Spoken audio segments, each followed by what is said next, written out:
Pues bien, Rafael, qué gusto saludarlo. Pues en este país que tantos temas que tenemos que conversar, pues vamos a tratar de aprovechar la entrevista. Yo voy a comenzar por un tema, Rafael. Daniel Noboa manda a la Asamblea un proyecto utilizando su iniciativa exclusiva tributaria, planteando una elevación del IVA.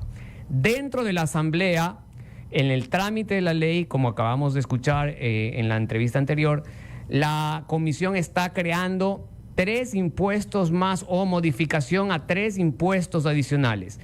¿Eso rompe, Rafael, el principio de iniciativa exclusiva o la Asamblea en la discusión sí puede, bajo el título de modificar, crear más impuestos de los que el presidente planteó? Muy buenos días, Rafael. Buenos días, don Carlos, por estar con usted, con don Pocho, con todos los amigos de Centro, allá en Guayaquil. Y la respuesta es no, es un contundente y severo no. ¿Hasta cuándo la Corte Constitucional te tiene que decir? 1, que solo el presidente de la República puede remitir proyectos de ley creando, modificando o suprimiendo impuestos, modificando. Si quieres modificar un impuesto, si quieres crear un impuesto o si quieres suprimir un impuesto, solo el jefe del Estado puede remitir la iniciativa. Y en esto de modificar varias cosas, la Corte ya ha dicho repetidamente, es que no lo ha dicho una vez, y la actual, estoy refiriéndome a la actual Corte, no se pueden variar sobre pretexto de modificar el proyecto impositivo presentado por el presidente de la República. No se pueden modificar elementos esenciales del tributo, es decir, sujeto activo, es decir, quien recauda, sujeto pasivo, el contribuyente, la base imponible, es decir, las cantidades. No te puedes, por ejemplo, si el presidente de la República te dice que te propone elevar el IVA del 12 al 15, tú no lo puedes bajar al 11 ni subir al 16, no puedes hacerlo, tienes que quedarte dentro de la iniciativa. Y no puedes aumentar exenciones, no puedes cambiar el hecho generador, esas cosas no las puedes hacer, pero te lo he dicho 500,000 veces, pero además te lo he dicho muchas veces recientemente. Entonces yo no entiendo cómo la gente que llega a la Asamblea no se entera de esto o no les han contado que hay cosas que no puede hacer. Peor aún, crear impuestos no iniciados a guisa de aumentarlos o a guisa de cambiar. Entonces no te pongo el IVA, pero te pongo la contribución tal. Y encima, mal, con efecto retroactivo, con carácter confiscatorio. Así queremos inversión extranjera acá, ¿no? Harta va a llegar, hartita. No obstante, el artículo 140 de la Constitución sí dice que la Asamblea con los proyectos de ley urgente económica puede aprobar, modificar o negar. Por ahí la Corte también en algún momento dijo que mientras apruebe, niegue o modifique, está actuando la Asamblea en sus competencias constitucionales. Entonces, el propio gobierno, que es el que está proponiendo dentro de la comisión esta creación de tributos, estaría incumpliendo el mandato constitucional, solamente para terminar de clarificar este punto. Sí, para efectos del bloque de gobierno, ciertamente. Por ejemplo, en el año 2016, a guisa del tema del terremoto, se presentó un proyecto tributario. ¿Qué hizo la Asamblea? Modificó el proyecto tributario y creó esta famosa contribución solidaria. Esa contribución solidaria fue declarada inconstitucional en el año 2022, indicando la Corte 2 cosas. Primero, que la contribución no es una forma de cambiarle el contenido del impuesto. Es decir, que usted le llame contribución no quiere decir que no sea un impuesto, dijo la Corte Constitucional, porque además era un adicional al impuesto a la renta. Y lo segundo que le dijo a la Corte es: tal contribución no ha sido iniciada por el presidente de la República. Y la Corte recientemente, en fallos de 2023 y 2022, le ha indicado a la Asamblea permanentemente: primero, no cree impuestos, no modifique impuestos que no han sido iniciados por el presidente de la República, ni tampoco los sustituya por otros. Está prohibido, ya, pero te lo vienen diciendo desde el año 2019, pero básicamente 21, 22 y 23, sentencias recurrentes de la Corte. Ahora también hay responsabilidad de la Corte, que como nunca le da efecto retroactivo, te hace esta del lagarto que traga no vomita. Entonces, claro, yo creo el impuesto, sé que es inconstitucional, lo recaudo y la Corte no me obliga a devolver. Rafael, buenos días, qué gusto saludarte. Pocho, ¿cómo le va? ¿Cómo ha pasado? Siempre es importante tener tu criterio tan amplio en materia constitucional. En ese sentido, Rafael, la Constitución es absolutamente clara. La iniciativa en materia tributaria le corresponde al presidente de la República. La iniciativa es para presentar el proyecto, es decir, digámoselo a la gente, expliquémoselo a la gente, no es que un asambleísta que tiene facultades para presentar cualquier tipo de proyecto pueda hacerlo en materia tributaria. Eso le está vetado, eso es solo exclusivo del presidente de la República, subir el IVA, bajar el IVA, desaparecer el IVA, desaparecer el impuesto a la renta, subir el impuesto a la renta o cualquier otro tributo, eso solamente lo puede proponer el presidente de la República. Proponer, ok. Una vez que se propone y llega al seno de la Asamblea Nacional y pasa a la comisión correspondiente, etcétera, ahí ya viene otro tratamiento, que es en donde hay la confusión. ¿Cuál es la confusión? De que la Asamblea, en el momento en que lo trata, puede modificarlo, puede negarlo, puede reducirlo, y puede modificarlo. En la modificación puede interpretarse disminuirlo o aumentarlo. En todo caso, eso ya queda a jurisprudencia de la Corte Constitucional. Aquí lo cierto es de que lo que no puede es irse más allá de lo que propone el presidente de la República. O sea, si le está enviando un proyecto de ley de incremento del IVA, ¿en dónde puede modificar la Asamblea, por ejemplo? En decir la temporalidad. O sea, la Asamblea sí puede poner una disposición transitoria. Ok, aprobamos este 3%, pero por un año. Eso sí lo puede. Esa modificación sí la puede hacer. Lo que no podría es modificar poniendo otros impuestos, por ejemplo. A ver, quedémonos solamente en el IVA. Entonces, si el presidente de la República te dice que suba del 12 al 15, lo que es clarísimo es que la Asamblea podría decir no es el 15, sino el 14 o el 13. En eso estamos claros. Ahí modifica. ¿En qué también estamos clarísimos? En que no te puede, por ejemplo, aumentar exenciones. O sea, no puede decir, ya lo subo al 15, pero voy a declarar exento tal o cual otra cosa. La Corte ya lo dijo respecto de la Ley de Desarrollo Económico y Sostenibilidad Fiscal cuando agregaron una exención que no estaba establecida en el proyecto tributario. Sobre la temporalidad, uno podría decir, estamos dentro del proyecto de ley. Yo le diría que en principio estamos dentro del proyecto de ley. También hay que ser en esto claro. ¿Cuántos tributos temporales se han vuelto permanentes? El ISD es uno de ellos. Se crean para un ratito, pero son continuos. Ahora, siempre es mejor tener un impuesto así a tener estas adivinanzas que nos están creando. A ver, ciudadano. Una cosa es que yo le diga, para el año 2024 la cosa va a ser así. Y otra cosa es que yo me haga el listo y diga, no. Esto también va a ser para 2023 y para 2022. Entonces usted me va a decir, ¿pero cómo? Si yo ya pagué eso. ¿Y cómo yo podía adivinar el 2022 y el 2023 que el 2024 me iban a dictar un impuesto con carácter retro? Eso están haciendo con las empresas. Eso están haciendo con los bancos. Es decir, con las empresas se está diciendo, si usted ganó en el 2022 un 50% más que en 2021, ahora en 2024 te voy a clavar un tributo del 5%. Y en el caso de los bancos es peor todavía, porque dice, a ver, usted si en el año 2022 y en el 2023 ganó de 10 a 50 millones, 15%. Si ganó de 50 a 100, 20%. Y si ganó más de 100, otro impuesto de renta, 25%. Y luego me andas preguntando por qué no viene la banca extranjera, y luego me andas preguntando que por qué no bajan las tasas de interés, y luego me andas preguntando por qué los empresarios extranjeros no vienen al país, porque hago esta clase de cosas, pues. Yo debo tener claridad cuando hago una inversión de cuánto voy a pagar de impuestos. Pero si tú me dices que yo ya pagué y me tengo que pagar encima sobre lo que ya pagaste, lo que pasó en 2016 con la contribución solidaria. Te pagó su impuesto de renta, le dijeron por solidaridad, de lo que usted pagó, 3% más. Entonces son cosas que la gente, tú dices, el Ecuador es un país inestable, es un país en el cual tú no sabes cuánto vas a tener que pagar por impuestos u otras cosas. Y encima lo haces adivinando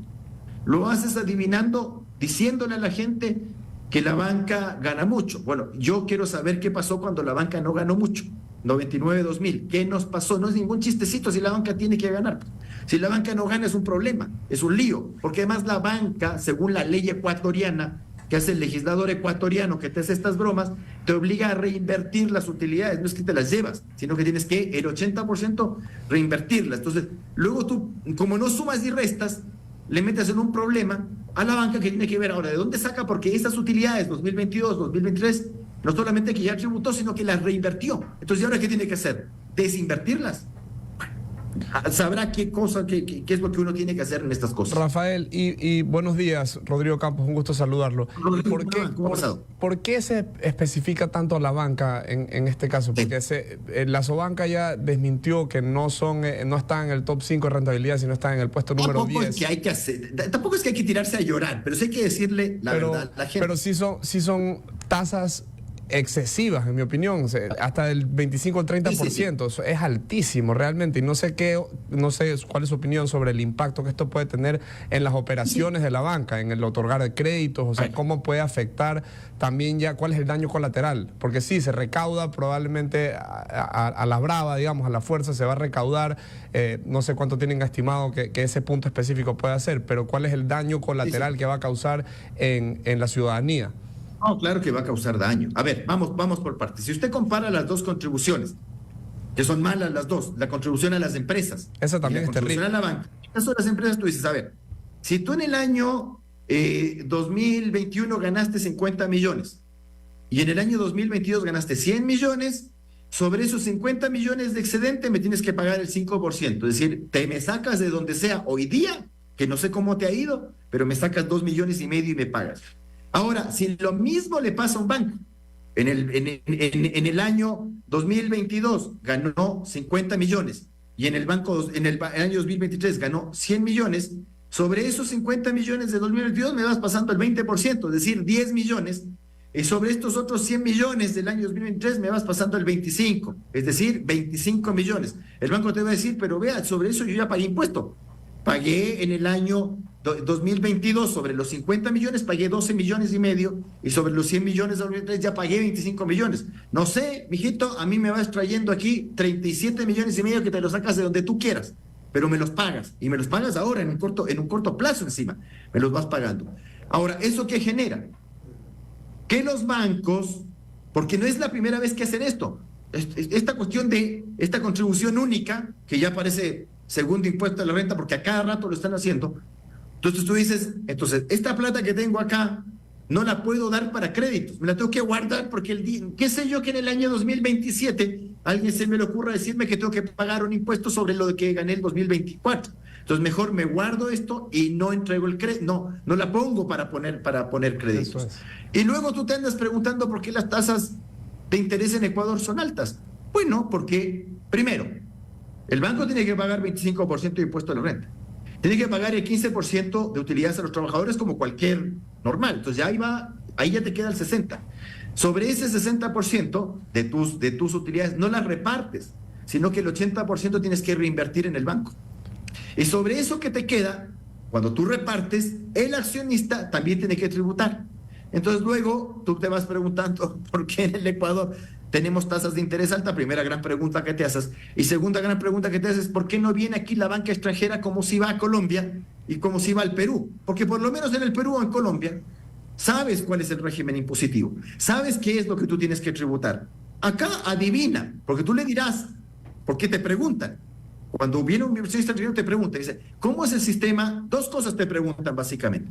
¿Cómo es el sistema laboral? ¿Y cómo es el sistema impositivo? Y además tú siempre le informas, pero vea, en el tema impositivo hemos tenido estos eventos en que de modo posterior te crean a guisa de contribución un pago. Entonces, hasta ahí nomás les llegan las ganas entonces, de venir acá. Rafael, una última inquietud de mi parte al menos. A ver, el panorama es político, Rafael, y de lo político nos vamos a lo constitucional. ¿Cuál es el panorama político? Un gobierno que quiere recaudar no solamente para el tema de la seguridad ciudadana, sino que quiere también aprovechar la situación para reforzar la caja fiscal que según el gobierno pues la tiene bastante alicaída.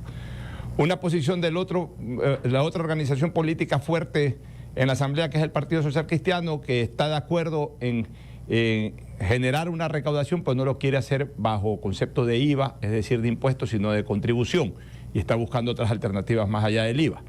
Y una tercera posición, la de Revolución Ciudadana, al relajo recaudatorio, es decir, trépale el impuesto de salida de capitales, patrimonios, etcétera, el discurso de siempre, ese discurso que yo lo llamo incluso un discurso divisionista desde el punto de vista social. Son las tres posiciones de los tres movimientos u organizaciones fuertes de la Asamblea. Construye, se conoce muy poco lo que han opinado sobre el tema. Bajo estas consideraciones, Rafael, vamos al proyecto del 3%. Pues el presidente de la República mandó un proyecto de 4 renglones, y me parece que de 4 artículos, cada artículo de un inciso. O sea, no hay que trabajar mucho sobre el tema literal, sino directamente ir al grano. Sobre este 3%, ¿cómo desde lo constitucional se podría establecer para que sea temporal por un lado, que no lo puso el gobierno, y por otro lado que sea exclusivo para el uso de la seguridad ciudadana? Entonces ahí tienes dos cosas. Uno, no estarías afectando un elemento esencial del tributo cuando le pones una temporalidad. Porque además la base del proyecto urgente es precisamente la guerra interna, lo que llamamos conflicto armado interno. Entonces, en virtud de la guerra interna, yo te estoy mandando otro proyecto urgente, que no podrías mandarlo porque ya estaba en debate uno anterior. ¿Ya? Solamente por razones del estado de excepción, tú puedes lanzarte un proyecto urgente adicional al que tienes presentado. La base constitucional sería entonces esa. ¿Ya? Si usted me está mandando un proyecto de ley aumentando el IVA del 12 al 15 y me lo manda adicionalmente como con la calificación de urgente, es porque tiene que ver con la declaratoria de excepción. Entonces, como tiene que ver con la declaratoria de excepción, yo entiendo como Asamblea que este tributo tiene por finalidad superar la contingencia, es decir, la guerra interna. Por lo tanto, le voy a poner una temporalidad, 1, y 2, le voy a establecer una destinación específica a ese impuesto, porque de lo contrario no me lo habría podido calificar de urgente de modo adicional al anteriormente presentado. Rafael, he estudiado las distintas posiciones de los organismos internacionales de derecho internacional humanitario, especialmente el CICR, que es una de las más importantes instituciones, y ellos consideran que, o tienen la línea de pensamiento de que aquellos detenidos en conflicto armado no internacional o interno no llevan el estatus de prisioneros de guerra, sino solamente llevan ese estatus aquellos prisioneros en conflicto armado internacional. Si no llevan el estatus de prisioneros de guerra, entonces dice el CICR en sus lineamientos que tienen que someterse al sistema penal ordinario bajo los delitos que estén en el Código Penal correspondiente de cada país. Punto aparte. ¿Puedo comentar eso? Sí, por supuesto. Un poquito. A veces nuestros amigos del derecho internacional o no leen la historia o llegan tarde. A ver, en las guerras civiles, ¿no tomas prisioneros? O sea, porque no me puede decir que en la guerra de los 4 días o en la guerra civil española o en la guerra civil de Yugoslavia del 91, ¿qué haces?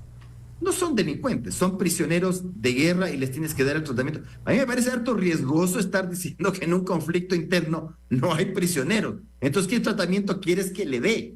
¿Y qué regulaciones vas a utilizar? Pero además me parece contradictorio con las condenas que ha realizado la Corte Penal Internacional, el Tribunal Internacional de la ex Yugoslavia, justamente porque en el caso de los prisioneros ahí en la guerra de Bosnia no se respetaron las reglas de tratamiento de prisioneros. Entonces, me parece que ahí hay una cosa que no estamos atendiendo, es decir, en las guerras civiles, en las guerras internas, sí hay toma de prisioneros y sí tienes que darle tratamiento de prisioneros, sino ¿qué otro tratamiento le vas a dar? Correcto. Fusilar, no puedes. Y justamente por eso se sancionó a este señor a Ratko Mladic y compañía. Ahora, efectivamente hay discrepancia de criterios.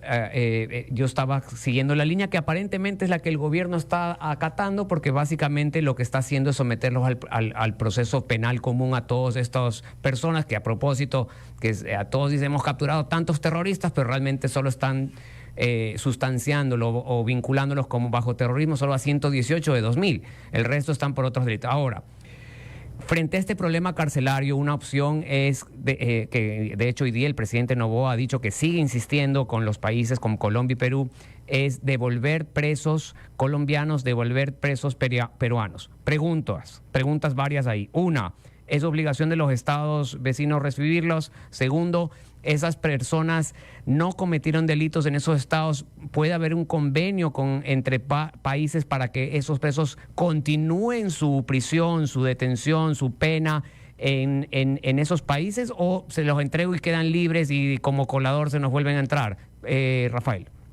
A ver, nosotros tenemos básicamente convenio con Colombia y Perú, además de con Paraguay, pero Colombia y Perú tenemos convenios sobre traslado de condenados. Y además, esos convenios no son tan distintos al Tratado General de Estrasburgo de 1983 sobre traslado de condenados. En todos los casos hay requisitos, y los requisitos coincidentes, ¿cuáles son? El que solicita el traslado es el propio afectado, es el propio condenado. Entonces necesitas la voluntad, siempre necesitas la voluntad del condenado para obtener el traslado, primero. Segundo, requieres que el Estado receptor, pero el Ecuador como Estado requirente, Colombia como Estado receptor, hagan la entrega para que cumpla la condena en la otra nación. Si el presidente no hace lo que dice que va a hacer, estaría no solo apartándose de esos convenios internacionales que son muy rigurosos en esa materia, sino que nos generaría un problema. Esa gente no tiene condena, o sea, está cumpliendo una condena por un delito que se incurrió en Ecuador. Y por lo tanto, los tribunales colombianos y los tribunales peruanos no ejercen jurisdicción sobre esa materia. Es decir, no tienen nada que hacer ejecutar tampoco. No solamente que no les han condenado, sino que no tienen condena que hacer ejecutar. Y por lo tanto, esas personas serán libres en Colombia y serán libres en Perú. Y eso dentro del Ecuador también generaría una dificultad adicional, porque implicaría intervención en el Poder Judicial. La jurisdicción implica la potestad pública de juzgar y hacer cumplir lo juzgado. Y resulta que el presidente de la República, sacando a esos presos que no han cumplido la condena, los pone en la frontera, se está evitando la ejecución de la condena. Es decir, me parece que es un señalamiento apresurado del presidente de la República hacer esa indicación con gente que además, como no tiene cuentas que pagar ni en Perú ni en Colombia, simplemente con las fronteras porosas que tenemos, especialmente con Colombia, se dan la media vuelta y los tienes aquí otra vez. Efectivamente. Lo otro, la última pregunta de mi lado, ¿qué hacemos con todos estos presos? ¿Hay algún tipo de modificación legal que se pueda hacer para los siguientes presos? Porque no va a tener efecto retroactivo cualquier norma, para colaborar con estos juzgamientos.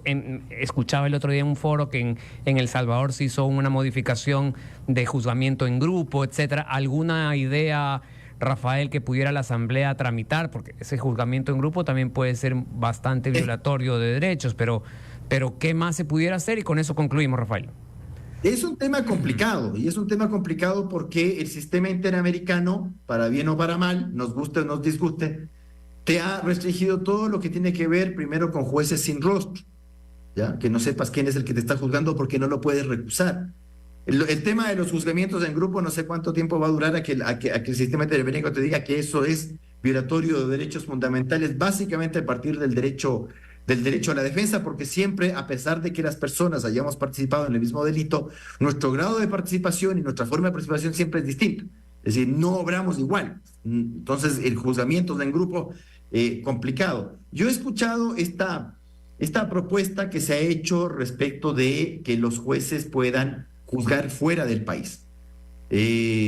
Algunos dicen en las embajadas, acudiendo a esta ficción inexistente de que son territorio nacional cuando no lo son, pero esa ficción usted la podría crear en la ley. Es decir, usted podría establecer finalmente en la ley de que estos jueces, encontrándose en las legaciones ecuatorianas en el exterior, se entenderán que están en Ecuador, ¿ya? Tal como hacemos juicios a través del Zoom y toda esta cuestión, bueno, pues hagámosla de ese modo. Pero usted sabe que la delincuencia, nosotros tenemos una delincuencia que ya no es delincuencia, es una delincuencia que ya es beligerante, es decir, es una delincuencia que opera como una brutal fuerza de ocupación en Ecuador. Es decir, estos tipos no son simplemente los que te roban la cartera. No. Estos tipos están utilizando una fórmula muy similar a la de Haití. Es decir, no me quiero tomar Carondelet. Lo que quiero es que ningún poder público domine esta área territorial. Y que el Ecuador, a la mejor instancia de Haití, el día de mañana se divide en provincias para efectos del mapa, pero para efectos de la realidad, que se divida en el territorio de los Lobos, el territorio de los R7, de los no sé cuánto y de los no sé qué, y que no haya Estado ecuatoriano en eso. Por esa razón esto es un conflicto interno. Y por esa razón se les debe dar el tratamiento de beligerante a estos gallos y no como simples delincuentes. Es decir, una cosa es que en operaciones militares tú tomes prisionero a alguien que cometió un delito y lo juzgues por ese delito, y otra cosa es que deje de ser un beligerante y un prisionero de guerra. Perfecto, ha sido Rafael Ollarte, siempre muy interesante conversar con usted. Le agradecemos mucho y pronto lo estaremos molestando nuevamente. Rafael, su despedida. Siempre un placer. Gracias, Rafael. Que nos vaya bien Gracias, al Barcelona. Rafael. ¿Qué cosa con Barcelona? Que ahí ya me gustó ese tema. Que nos vaya bien al Barcelona. Pero ¿qué opinas tú? usted es barcelonista, no Rapidito, sabía. ¿qué opinas tú de todo esto del Barcelona, las acciones de protección y todo? No me gustan esas acciones de protección, don Pocho, se lo digo nomás. Me parece que eso nos va a traer más problema y yo quiero saber si ese No sabía juez que era está barcelonista el doctor. ahí al accionante que 2 veces va sin el abogado, lo hacen los demás casos. Yo hago eso y me declaran el desistimiento nomás, don Pocho. Bueno, perfecto, Rafico. Rafael Ollarte.